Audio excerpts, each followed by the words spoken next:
समय इंसान को सफल नहीं बनाता, बल्कि समय का सही इस्तेमाल इंसान को सफल बनाता है। ये बात याद रखिएगा। नमस्कार, मैं हूं कमल श्रीमाली। आप सभी का बहुत बहुत स्वागत आपके अपने चैनल में और मंगल के मीन राशि में प्रवेश के इस विशेष एपिसोड में। यह एपिसोड आपकी राशि, नाम राशि अर्थात मून साइन पर आधारित है और यह एपिसोड सिर्फ मंगल ग्रह के गोचर फल के बारे में ही है। हर सिक्के के दो पहलू होते हैं। भगवान ने इस संसार सागर को दो पहलू में ही डुबा करके रखा गया है।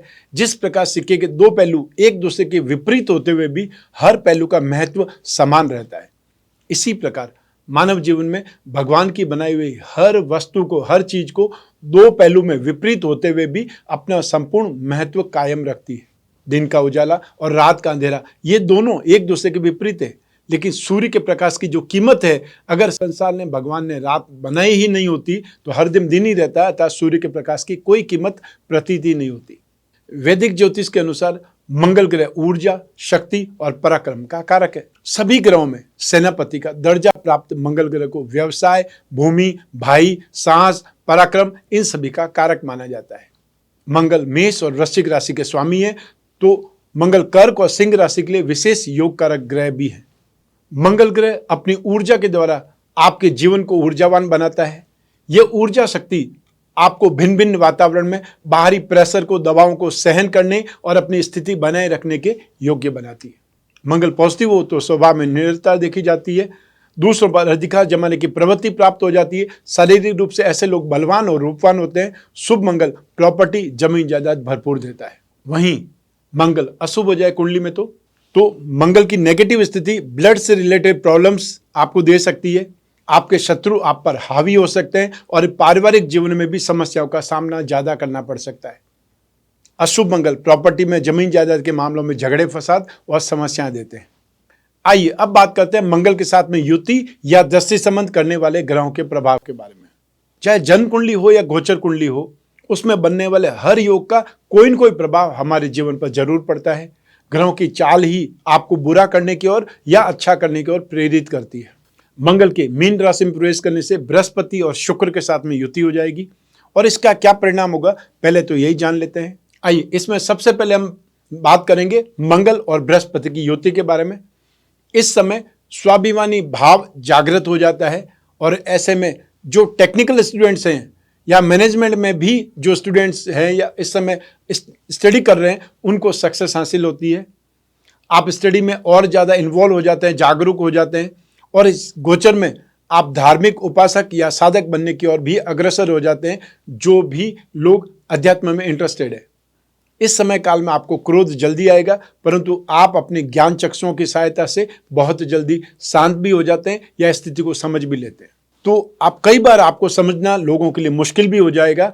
आप अध्यापन का अर्थात टीचर का, प्रोफेशन का वो कार्य भी कर सकते हैं। आप किसी भी काम में बहुत जल्दबाजी करेंगे और यह आपके लिए सही नहीं है। आप अपने जीवन में किसी की दखल अंदाजी इस गोचर में बर्दाश्त नहीं करेंगे जब तक मंगल और बृहस्पति का गोचर रहेगा।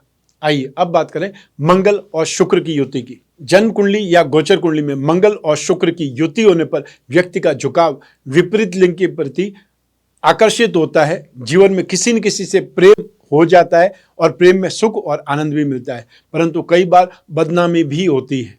आप अपने साथी से, पार्टनर से बहुत स्नेह रखेंगे। आप एक अच्छे प्रेमी के रूप में जाने जा सकते हैं और ऐसे समय में घर से व्यक्ति सुखी संपन्न होता है। आपको भूमि और भवन दोनों का सुख मिलेगा। यदि यही मंगल और शुक्र की युति आपकी राशि से अशुभ भाव में बन रही है तो लव लाइफ या दाम्पत्य जीवन में कष्ट का सामना भी करना पड़ सकता है, यह भी ध्यान रखना पड़ेगा। यही पराक्रम का प्रतीक मंगल 17 मई 2022 की प्रातः 9:30 पे पूर्वा भाद्रपद नक्षत्र के चतुर्थ चरण में आने से मीन राशि में प्रवेश कर जाएंगे और 27 जून 2022 की प्रातः 5:38 तक मीन राशि में गतिशील रहेंगे। पूर्वा भाद्रपद नक्षत्र और मीन राशि दोनों के स्वामी बृहस्पति देव हैं। मंगल ग्रह अग्नि तत्व प्रधान ग्रह है और मीन राशि में प्रवेश करके जल तत्व से संबंध जोड़ेंगे। मंगल के इस गोचर का आपकी राशि पर क्या प्रभाव पड़ेगा, शुभ या अशुभ, आइए यही जानने का प्रयास करते हैं। यही इस एपिसोड का उद्देश्य है। आरंभ कर रहा हूं मेष राशि से। आपकी राशि से द्वादश भाव में, एक्सपेंसेस भाव में गोचरवश मंगल का प्रवेश होगा। अब खर्च बहुत ज़्यादा होने लगेगा और घर से बाहर भी ज़्यादा रहना पड़ सकता है, ट्रैवलिंग ज़्यादा हो सकती है। स्वास्थ्य से संबंधित परेशानियां आपको अब नजर आएंगी, स्पेशली ब्लड प्रेशर या ब्लड से रिलेटेड ब्लड इन्फेक्शन की प्रॉब्लम से संभावनाएं बन सकती है। सर दर्द, आई इन्फेक्शन, मेंटल स्ट्रेस, ये सब कुछ ज़्यादा ही दुखी करेगा। अब इस गोचर में बड़े भाइयों से विरोध हो सकता है, जीवन साथी को कष्ट रहेगा या जीवन साथी से कष्ट मिलेगा, संतान को समस्याओं का सामना करना पड़ सकता है या संतान से संबंधित चिंता आपको प्राप्त हो सकती है। तो ऐसे में आपको मंगल ग्रह के उपाय अवश्य करने चाहिए। वो उपाय क्या होंगे, इस एपिसोड के अंत में वो आपको देखने को मिलेंगे। आइए अब बात करें वृषभ राशि की। आपकी राशि से 11th हाउस में लाभ भाव में गोचरवश मंगल का प्रवेश बहुत शुभ होगा। ये एक सामान्य से सिद्धांत भी है कि राशि से 3rd, 6th और 11th हाउस में जो भी पापी ग्रह हैं, जो क्रूर ग्रह हैं, जो गर्म ग्रह हैं, वो हमेशा शुभ फल प्रदान करते हैं। तो वो जो सिचुएशन, 3 सिचुएशन है, उसमें से एक सिचुएशन आपको फल मिल रहा है। मंगल के इस गोचर से अच्छा स्वास्थ्य और आर्थिक लाभ के योग बनेंगे। आपकी इच्छा शक्ति मजबूत हो जाएगी और अब आप चुनौतीपूर्ण कार्यों को आसानी से पूरा कर पाएंगे। अपने परिवार और दोस्तों का साथ भी मिलेगा। यदि आप एक स्पोर्ट्स पर्सन है, एथलीट है, तो आप इस समय नई ऊंचाइयों को छू सकते हैं, आप कोई रिकॉर्ड बना सकते हैं। इनकम में और अपनी गुडविल में अच्छे इंप्रूवमेंट आपको देखने को मिलेगी। जमीन जायदाद संपत्ति के लाभ का भी सही समय है, चाहे वो कोई संपत्ति बेच रहे हैं या कोई संपत्ति खरीद रहे हैं। संपत्ति से संबंधित किराए की आय में वृद्धि हो सकती है या आय आरंभ हो सकती है। भाइयों की उन्नति और उनसे लाभ भी मिलता रहेगा। हर कार्य में सफलता इजीली मिलने के योग बनेंगे। आइए अब बात करें मिथुन राशि की। आपकी राशि से 10वें भाव में 10th हाउस होता है आपके कर्म का, प्रोफेशन का। उस भाव में मंगल का गोचरवश प्रवेश होगा। इस भाव में मंगल दिग्बली माने जाते हैं, बहुत शुभ माने जाते हैं। आत्मविश्वास में वृद्धि और हर क्षेत्र में आप बेहतर परफॉर्म कर पाने में सफल हो जाएंगे।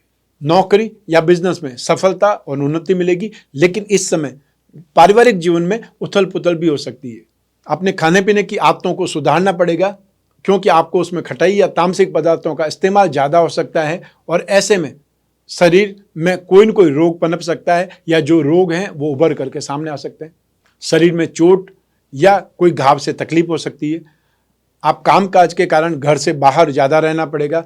आर्थिक लाभ बहुत शानदार होगा और इस समय आपको भरपूर सफलता मिलेगी। वहीं आपके पिताजी की भी उन्नति होगी, लेकिन घर में आपको चोरी हो सकती है, कोई सामान खो सकता है, इससे सावधान रहना पड़ेगा। आइए अब बात करें कर्क राशि की। आपकी राशि से 9वें भाव में, भाग्य भाव में गोचरवश मंगल देव प्रवेश करेंगे। मंगल के इस गोचर से अनादर मिल सकता है और साथ ही साथ कूल्हे के दर्द से आप पीड़ित हो सकते हैं या वहां पर चोट लग सकती है। शरीर में निर्बलता और कमजोरी रहने लगेगी। भाग्य में कमी से रुपए पैसे का संकट खड़ा हो सकता है। रोजगार में, कामकाज में, बिजनेस में बाधा उत्पन्न हो सकती है। कोई ऑपरेशन कराना पड़े तो ऑपरेशन बिगड़ने की संभावना ज़्यादा है। ऐसी स्थिति में सही समय दे करके या फिर अपनी जन्म कुंडली के माध्यम से सही समय जान करके ही उपाय या फिर ऑपरेशन कराना चाहिए। इस समय आप शत्रुओं से पराजित हो सकते हैं। धर्म के विरुद्ध आचरण भी आपको नुकसान पहुंचा सकता है और छोटे भाई बहनों से विरोध खड़ा हो सकता है या उनसे कोई न कोई बात पर विवाद हो सकता है। ऐसी स्थिति में भी आपको मंगल से संबंधित उपाय करने से राहत मिलेगी। आइए अब बारी है सिंह राशि की।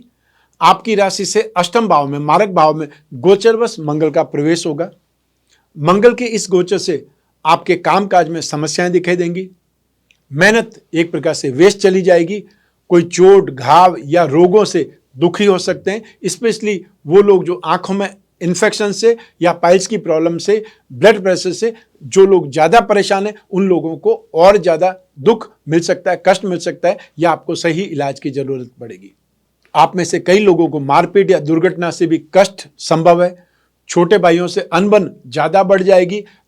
पाप कार्यों में, दुष्कर्मों में आपकी प्रवृत्ति अधिक रहने लगेगी या आप उसमें अट्रैक्ट हो जाएंगे। और इसी समय काल में जुआ, सट्टा जैसे व्यसन घेरने लगते हैं। विरोधियों से, अपने कॉम्पिटिटर से आप परेशान रहने लगेंगे, भयभीत रहने लगेंगे। फिर भी अनएक्सपेक्टेड गेन के लाभ के योग भी बन रहे हैं। इस समय आप मानसिक एक प्रकार से परेशानी का अनुभव करेंगे। कामकाज में रुकावट आ सकती है। मन चाहे लाभ या उन्नति के लिए बहुत ज़्यादा मेहनत करनी पड़ेगी तो सफलता जरूर मिलेगी। आइए अब बारी है कन्या राशि की। आपकी राशि से सप्तम भाव में दाम्पत्य सुख भाव में गोचरवश मंगल का प्रवेश होगा। मंगल के इस गोचर से नौकरी या व्यवसाय में तो उन्नति होगी, लेकिन आपके व्यवहार में क्रोध और आवेश बढ़ जाएगा। इस गोचर से अपनों को, आपके परिवार वालों को मानसिक या शारीरिक कष्ट उठाना पड़ेगा। घर में सुख सुविधाओं में कमी आ सकती है, लेकिन जीवन साथी से विवाद रहने लगेगा, और यदि पहले से ही विवाद चल रहा है तो हालात और खराब हो सकते हैं या उनके स्वास्थ्य में समस्याएं रहने लग सकती है। बड़े भाइयों से विवाद होगा और हो सकता है कोई दुख मिले, पीड़ा मिले। आंखों में इन्फेक्शन से परेशानियां आ सकती है या आंख पर कोई चोट लग सकती है। आइए अब बात करें तुला राशि की। आपकी राशि से छठे भाव में रोग भाव में गोचरवश मंगल का प्रवेश होगा। यह गोचर शुभ माना जाएगा, क्योंकि मैंने अभी थोड़ी देर पहले ही आपको एक सिद्धांत बताया था कि राशि से 3rd, 6th और 11th हाउस में जब जब भी गोचरवश मंगल का प्रवेश होगा वो शुभ होगा। एक राशि आपकी भी है। मंगल का यह गोचर आर्थिक प्रगति और सोना चांदी जैसे कीमती धातुओं की प्राप्ति करवाएगा। शत्रुओं पर, विरोधियों पर इजीली आपको कंट्रोल मिल जाएगा, इजीली उन पर आप नियंत्रण प्राप्त कर लेंगे, शांति मिलेगी। लेकिन यदि पति पत्नी का कोई झगड़ा चल रहा है तो वह कानूनी रूप भी ले सकता है, यह भी ध्यान रखना पड़ेगा। व्यक्तिगत प्रभाव में वृद्धि होगी। अपनी मेहनत या लगन के साथ अपने जो लक्ष्य हैं, टारगेट्स हैं, उनको अचीव कर लेंगे। और जो लोग कोई एग्जाम की तैयारी कर रहे हैं, कंपटीशन एग्जाम की तैयारी कर रहे हैं या एकेडमिक एग्जाम की तैयारी कर रहे हैं, उन स्टूडेंट्स के लिए या स्पोर्ट्स से जुड़े लोगों के लिए यह समय बहुत ज़्यादा बेटर है। शोहरत मिलने के प्रबल योग है, अर्थात नेम और फेम या एक्स्ट्रा ऑर्डिनरी सक्सेस मिलने के योग है, इसलिए जम करके मेहनत करें। आइए अब बात करें वृश्चिक राशि की। आपकी राशि से पंचम भाव में शिक्षा और संतान भाव में गोचरवश मंगल का प्रवेश होगा। इस दौरान नौकरी और आपके व्यवसाय में, कामकाज में मिले जुले मिक्स रिजल्ट्स मिलेंगे। नौकरी में बदलाव या स्थान परिवर्तन हो सकता है, और जो लोग ट्रांसफर चाहते थे उनके लिए ये बहुत अच्छी स्थिति है। और जो लोग नौकरी बदलना चाह रहे हैं, यह समय आपके पक्ष में, इसलिए कोई सही डिसीजन लेना है या थोड़ी सी डेयरिंग दिखानी है तो भी इस समय आप दिखा सकते हैं। पारिवारिक जीवन में भी कुछ परेशानियां आ सकती है। हेल्थ और फाइनेंस दोनों में आप कुछ परेशान हो सकते हैं। संतान बीमार हो सकती है। मन पाप कार्यों की ओर अधिक आकर्षित होगा। आपकी ख्याति में या आपकी गुडविल में कुछ कमी आ सकती है। शत्रुओं से, विरोधियों से या जो लोग आपके कॉम्पिटिटर्स हैं उनसे आप दुखी हो सकते हैं, परेशान हो सकते हैं। ऐसे में मंगल के उपाय आपको जरूर संबल प्रदान करेंगे, कॉन्फिडेंस बढ़ा देंगे। आइए अब बारी है धनु राशि की। आपकी राशि से 4th हाउस में सुख भाव में गोचरवश मंगल का प्रवेश होगा। इस गोचर से शत्रुओं की वृद्धि और स्वजनों से विरोध होता है। अपने ही परिवार वालों से विरोध खड़ा हो जाता है या आपकी बात उनको पसंद नहीं आएगी। उनको ऐसा लगेगा कि आप अपने इंटरेस्ट से ये चीज़ थोप रहे हैं या उसमें आपका कोई ज़्यादा फायदा है। रुपया पैसा और सुख सुविधा में कुछ कमी आ सकती है। जमीन जायदाद की समस्याएं उत्पन्न हो सकती है। घरेलू जीवन में आराम कम मिलेगा, और ऐसे में फिर बुखार या छाती के रोग, लंग्स से संबंधित या ब्लड से संबंधित कोई इन्फेक्शन आपको परेशान कर सकता है या ये बीमारियां आपको चिंताग्रस्त कर सकती है। मान सम्मान में कमी का सामना करना पड़ेगा। जनता से भी, सामान्य लोगों से भी प्राय विरोध लगा रहेगा। माताजी को कष्ट मिल सकता है या माताजी के साथ में आर्ग्यूमेंट हो सकते हैं, और फिर ऐसे में आपके मन में हिंसा और क्रूरता की प्रवृत्ति जागृत हो सकती है, जिससे लड़ाई झगड़ा या वाद विवाद बढ़ सकता है। और फिर मन स्वयं का भी भयभीत लगा रहेगा, अर्थात मन में चिंता भी बनी रहेगी, डर भी लगा रहेगा। ऐसे में मंगल के उपाय आपको जरूर करने चाहिए। आइए अब बारी है मकर राशि की। आपकी राशि से पराक्रम भाव में 3rd हाउस में गोचरवश मंगल का प्रवेश होगा। यह शुभ होगा। अब आप खुद को अधिक एनर्जेटिक, अधिक साहसी, अधिक कॉन्फिडेंस महसूस करेंगे और अपने विरोधियों पर, प्रतिद्वंदियों पर हावी हो जाएंगे। आपका साहस और आत्मविश्वास बढ़ जाएगा, और ऐसे में आपको कोई न कोई जेम्स पर या ज्वेलरी पर इन्वेस्टमेंट करने का मौका मिलेगा या सोना चांदी जैसे धातुओं पर आप इन्वेस्टमेंट करेंगे। व्यक्तिगत प्रभाव में वृद्धि होगी। सरकारी कर्मचारियों का साथ मिलेगा, सहायता प्राप्त होगी और तर्क शक्ति बढ़ेगी तथा चल अचल संपत्ति में भी वृद्धि हो सकती है। जो लोग कर्ज चुकाना चाहते हैं, इस समय व्यवस्था होने के योग है। यह समय आपके पक्ष में बहुत ज्यादा है। आइए अब बात करें कुंभ राशि की। आपकी राशि से 2nd हाउस में धन और संपत्ति भाव में गोचरवश मंगल का प्रवेश होगा। इस गोचर से ताकत और साहस में कुछ कमी आ सकती है। ऑब्स्टिकल्स ज्यादा मिलने लगेंगे। गलत संगति से या चोरी आगजनी से नुकसान हो सकता है। अभद्र भाषा का इस्तेमाल कर सकते हैं या जो हार्ड वर्ड्स हैं उनका इस्तेमाल या उस भाषा का प्रयोग आप कर सकते हैं। लोगों से रूखा व्यवहार करते दिखाई देंगे। सरकारी जुर्माने का डर सताता रहेगा, इसलिए नौकरी करने वाले अपने उच्च अधिकारियों से बहसबाजी में ना उलझें। शरीर में पित्त की अधिकता से आपको कष्ट मिलेगा। जो लोग राजनीति से जुड़े हुए हैं उन लोगों को साजिश करता या बदनाम करने वाले लोग ज़्यादा मिलेंगे, ऐसे में उनसे डिस्टेंस बना करके रखें। धार्मिकता में, आध्यात्मिकता में आपका इंटरेस्ट बढ़ेगा।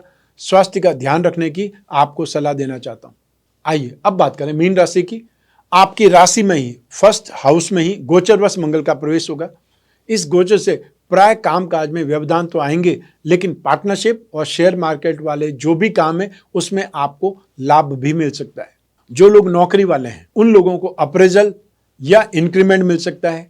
इस समय में बुखार, घाव और रक्त विकार, ब्लड इन्फेक्शन, जो लोग पाइल्स से प्रॉब्लम या पाइल्स की बीमारी से ग्रसित हैं उन लोगों को ज़्यादा कष्ट हो सकता है। आग, जहर और हथियारों से या अस्त्र शस्त्र से कुछ परेशानियों की संभावना है। ऐसी स्थिति में यदि आपके घर में ही हथियार है और आप हथियारों के लाइसेंस वाले लोग हैं तो ऐसे में छोटे बच्चों से दूर रखें, और आप भी अपने हथियार यदि साफ करते रहते हैं समय समय पर तो ये देख लें पहले कि उस हथियारों में कुछ न कुछ भरा हुआ तो नहीं है या वो हथियार लोडेड तो नहीं है। ये ध्यान रखते हुए उनको साफ रखें या साफ करें, लेकिन हमेशा उन्हें लॉक में जरूर रखें। जीवन साथी और परिवार के लोगों के साथ में मतभेद उजागर होंगे, या फिर जीवन साथी को भी स्वास्थ्य से संबंधित परेशानियों का सामना करना पड़ेगा। ऐसे समय में जो परिवार के कुछ ऐसे कष्ट प्रदान लोग हैं, दुर्जन लोग हैं, उनसे आपको कष्ट ज़्यादा मिल सकता है। यात्रा में दुर्घटनाएं आपको देखने को मिलेंगी या उपद्रव हो सकते हैं, और ऐसे में यात्रा यदि बहुत जरूरी हो तो करें, और अन्यथा जो लोग रेगुलर अपने कामकाज के सिलसिले में यात्रा करते ही रहते हैं, वो लोग जो खुद वाहन चला करके यात्रा करते हैं उन लोगों को बहुत ज़्यादा सावधानी रखनी है या अपने साथ में किसी न किसी व्यक्ति को जरूर रखना है। आइए अब बात करते हैं मंगल ग्रह की शांति के विशेष उपायों के बारे में। अगर संपत्ति से संबंधित, जमीन जायदाद से संबंधित कोई समस्या है तो किसी भी मंगलवार को एक तिकोना ऑरेंज कलर का झंडा लेना है, उस पर लाल रंग से चाहे कुमकुम से राम लिखना है। मंगलवार को ही ले जा करके हनुमान जी के मंदिर पर आपको चढ़ा देना है।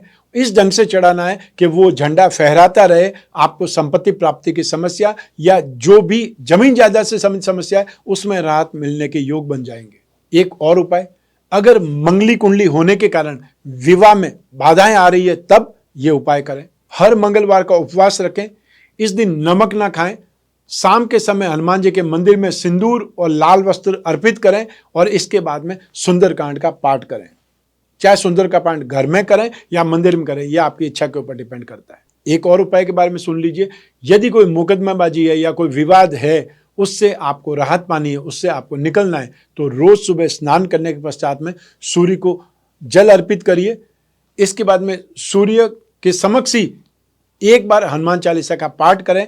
अब ये इतनी धूप में संभव नहीं है तो आप वहीं पर कोई छायादार स्थान ढूंढ लीजिए जहां पर आप कर सकते हैं। सात्विक आहार ग्रहण करें। यह प्रयोग 27 दिनों तक आपको नियमित करना है। मंगल अगर आपकी कुंडली में अशुभ है तो ये आपको जिंदगी में उथल पुथल मचा सकता है, इसलिए ये जानना बेहद जरूरी है कि मंगल कब अशुभ फल देता है। ऐसे में अपनी जन्म कुंडली का विश्लेषण जरूर कराना चाहिए। लेकिन यहाँ पर कुछ जो योग होते हैं उनके बारे में मैं आपको बतला रहा हूँ।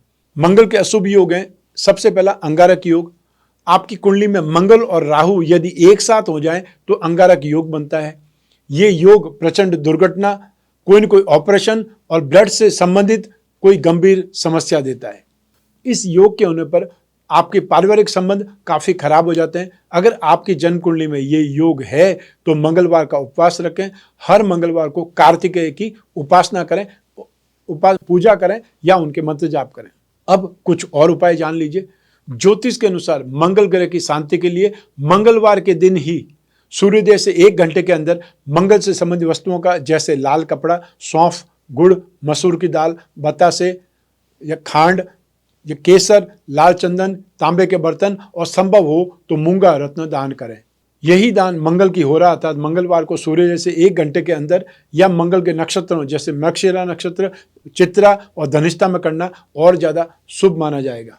नित्य हनुमान चालीसा या बजरंग बाण का पाठ करें, या फिर ओम अंगारकाय नमः का जाप करें, या फिर मंगल का विशेष तांत्रिक मंत्र ओम क्राम क्रीम क्रौम सह भौमाय नमः, इस मंत्र का जाप करना और ज़्यादा शुभ रहेगा। विचित्रवीर हनुमान कवच धारण करें या राम रक्षा कवच धारण करें, जो सामर्थ्यवान है वो चाहें तो दोनों का एक साथ में भी कवच बना करके पहन सकते हैं। मंगल यंत्र का पिरामिड या नवग्रह पिरामिड जहां आप सोते हैं वहां पर साइड टेबल पर रखें। ये जब भी ग्रह नेगेटिव होते हैं सबसे पहले आपकी बुद्धि पर असर करते हैं, उसके बाद शरीर पर असर करते हैं। तो जहां पर नवग्रह दोष निवारक पिरामिड होगा वो आपकी बॉडी पर, आपके दिल और दिमाग पर इसका असर नहीं होने देगा और जो असर है उसको भी निकाल देगा। अपनी कुंडली का विश्लेषण करवा करके मंगल यंत्र के साथ में मूंगा जड़वा करके लॉकेट के रूप में पहन सकते हैं। मंगल यंत्र का जो लॉकेट या अंगूठी हर कोई पहन सकता है और जो छोटे बच्चे हैं वो चाहें तो विशेष रूप से 9 पिरामिड की एक अंगूठी आती है चांदी की, वो भी पहन सकते हैं। उनसे भी उनको कंसंट्रेशन बहुत शानदार ढंग से प्राप्त होगा। मंगल के गोचर का राशिफल आपकी जन्म कुंडली में से एक ग्रह चंद्रमा को आधार बना करके मैंने बतलाया है। आप चाहें तो अपनी जन्म कुंडली के माध्यम से भी इस राशिफल को जान सकते हैं। और जब समस्याएं गंभीर हो, बहुत ज़्यादा समस्याएं हो, हर काम में रुकावट हो, बार बार लॉस हो रहा हो, भविष्य में झांकना हो या कोई बहुत बड़ा डिसीजन लेना है उसमें दुविधा हो, तब अपनी जन्म कुंडली का विश्लेषण जरूर करवाना चाहिए। ये आपको सहायक रहेगा। तो ऐसी स्थिति में आपने इस एपिसोड के स्टार्टिंग में एक शेड्यूल देखा होगा कि मैं इस समय काल में आने वाले समय में कौन कौन से शहरों में आने वाला हूँ आपसे मिलने के लिए। यदि उन शहरों के आसपास आप रहते हैं और अपनी कुंडली का विश्लेषण करवाना चाहते हैं तो अपॉइंटमेंट फिक्स कर सकते हैं। स्क्रीन पर जो नंबर दिए हुए हैं वहाँ पर संपर्क स्थापित करके। लेकिन समय का ध्यान रखना बहुत ज़्यादा जरूरी है। रात को अगर आप प्रोग्राम देख रहे हैं और आप रात को ही फ़ोन करें तो वहाँ पर कोई भी फ़ोन उठाने वाला नहीं मिलेगा। तो ऑफिस टाइम जब होता है इंडियन स्टैंडर्ड टाइम में सुबह 9 बजे से या 10 बजे से लगा करके शाम को 6 बजे तक, उस समय फ़ोन करेंगे। हर हालत में आपको फ़ोन उठाने वाले लोग मिलेंगे, वो आपकी जिज्ञासा को शांत करेंगे, जो भी आप चाहते हैं उनके बारे में नोट करेंगे। और यदि आपको घर बैठे ही अपनी टेलीफोनिक कंसल्टेंसी के थ्रू अपनी कुंडली का विश्लेषण कराना है तब भी इन्हीं नंबर पर संपर्क करना है, अपॉइंटमेंट फिक्स करना है। मैं कामना करता हूँ कि आप स्वस्थ रहें, प्रसन्न रहें, सुरक्षित रहें। अपना और अपने परिवार का बहुत बहुत ध्यान रखें, बहुत बहुत ख्याल रखें। आप सभी को मेरा नमस्कार, बहुत बहुत शुभकामनाएं। ईश्वर आपकी रक्षा करे, भगवान भोलेनाथ आपकी रक्षा करें। बहुत बहुत धन्यवाद।